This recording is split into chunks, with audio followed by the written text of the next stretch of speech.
can't be the one to be like, yo, I want to squash it because he's gone. So I got to take the weight on both sides. That's why I'm out here, you know what I'm saying? Right. We hitting every club, every radio station, you know. We get our little eye screws and everything, but I just tell them straight up, yo, you know you love me. It's real.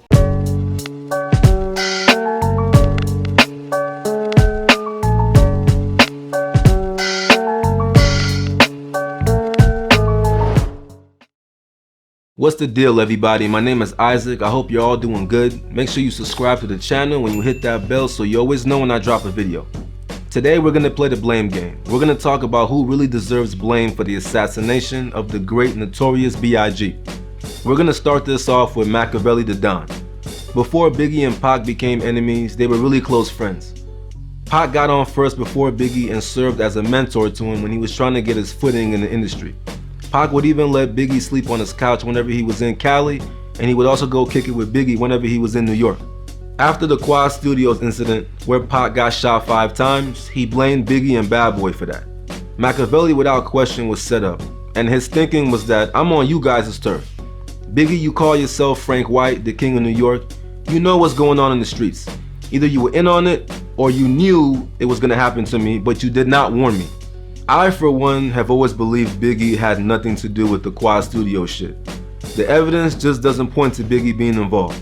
I found it really crazy that Who Shot Ya by Biggie was released a few months after Pac was shot and was in prison. I don't know why, but I always thought that Hit 'Em Up came out first, but no, it was a response to Who Shot Ya. Pac strongly believed that Biggie has something to do with the shooting. You say you had nothing to do with it, and then you come out with Who Shot Ya, giving Pac all the ammo in the world to try to violate you. Who Shot Ya was cold, but Hit 'Em Up was just beyond merciless.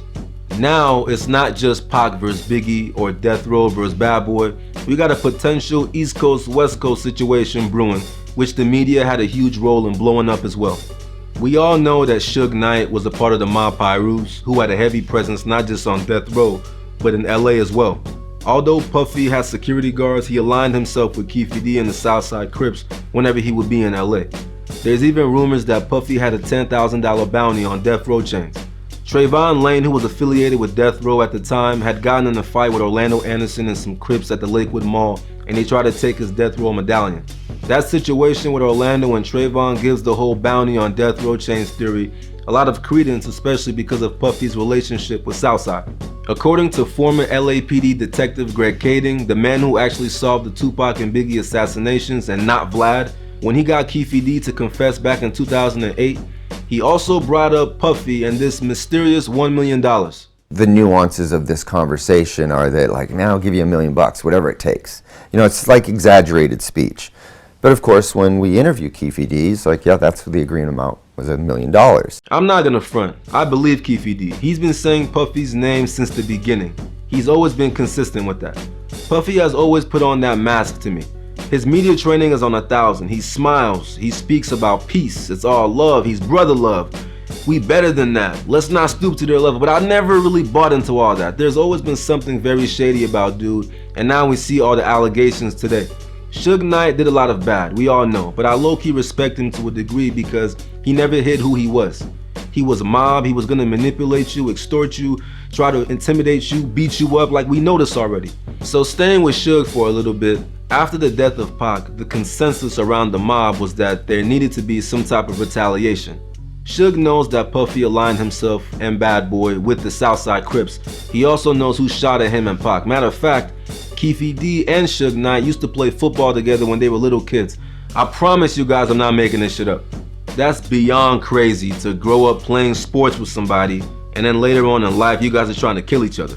On March 9th, 1997, while Biggie and Bad Boy were leaving a party at the Peterson Museum in LA, they stopped at a red light like you're supposed to do, and a dark colored Impala pulled up on the side of Biggie's Suburban and started spraying. Biggie was hit 4 times and he was pronounced dead a little later. He was only 24 years old. I want you guys to check out this clip from Lil C's. So when we pulled out the joint, and nothing either, like we're not seeing nothing, it's nothing to make us like look at, you know, it was just regular shit. We've been hanging out here for months, you know, not thinking nothing of it. We get out, Puff pull out first. We pull out behind him. He blow past the light. We stopped at the light. Did you guys hear that? Biggie's SUV is right behind Puffy. Puffy's SUV runs the red light while Biggie's SUV comes to a stop at the red light. Why did Puffy's truck keep going while Biggie's came to a stop? Puff and Biggie were in different trucks but the same green Chevy Suburban model. So how did the shooter know which one to target? Did Puffy know something? Maybe the drivers knew something? Like, there's just so much from that night that you gotta question. Like, nothing makes sense. Everything is so bizarre. Due to a confession by one of Suge's girls at the hands of none other than Detective Greg Kading, we know who was behind Biggie's assassination. Suge had a lot of women in his life. This happened to be the one that he could count on to do something that the other girls may not be willing to do. So we basically find out that she's involved in a bunch of fraud related to automobile purchases. We do the same thing with her that we did to him. We approach her and tell her, listen, we've got a case against you. We're not only going to send you to jail, but we're going to have your young children put into foster care, and your world's going to take a big 180 if you don't tell us what you know. She ultimately breaks down, confesses that after the murder of Tupac Shakur, Suge's at the county jail. She goes and meets with him. Suge says, listen, I want Biggie killed. I want you to go ahead and get a hold of my boy Poochie from the neighborhood. He knows Poochie's a known shooter, and he agrees to pay her $25,000, half of which she gives to Poochie, and they conspire to do the murder. The evidence against Suge is wild. Like, you just can't push it to the side.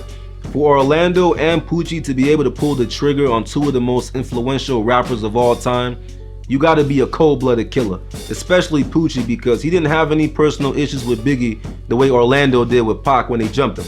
I've asked myself over and over again why Biggie was in LA 6 months after Pac was murdered. It hasn't even been a year yet. This shit with Pac is still kind of fresh. I understand that you want to promote life after death and kill the whole East Coast, West Coast stuff, but somebody should have stepped in and stopped that shit. At the time, Biggie had injured his leg in a car accident, so he was using a cane to get around. If you're gonna go to enemy territory, you're gonna go to LA, you need to have armed security when you're in a car, around you, everywhere. How are you gonna be somewhere, bruh? What reason would you be in California and you in a wheelchair? You can't run. You can't even walk fast. People don't even think about that. When they say money is the root of all evil, shit. Money will get you killed. I feel like Puffy should have been the one to make sure Biggie didn't go to LA. I'm not trying to pick on Puffy, but you're the owner of Bad Boy. Nothing moves without your say. Like, what the fuck are you doing? All the places that Biggie could have gone, it was like suicidal thoughts all over again. I've always felt like Biggie would still be alive today if he didn't take that trip to LA. I gotta throw blame to Biggie because he definitely started the whole shit with Pac by putting out Who Shot Ya. I blame Puffy and Bad Boy for not protecting Biggie well enough, and Pac gets some blame because he was the one who took things to a whole new level on Hit 'Em Up. He was on interviews talking crazy and probably gave the media most of the ammo they needed to amplify this whole shit. Suge hired Poochie to assassinate Biggie, so they get majority of the blame. But like I keep saying, Biggie could have avoided everything with just a little bit more planning. Just wait a little bit. I can make a strong argument that Biggie helped Suge take him out. I want you guys to get in the comment section and let me know what you think about the video. Do you agree with me? Do you not? Do you feel like I forgot something? Just get in the comment section and let me know. I want to thank you guys so much for rocking with me. Make sure you like, subscribe, follow me on Instagram at I'm Hurrikane Isaac 95. I'm gone. Peace.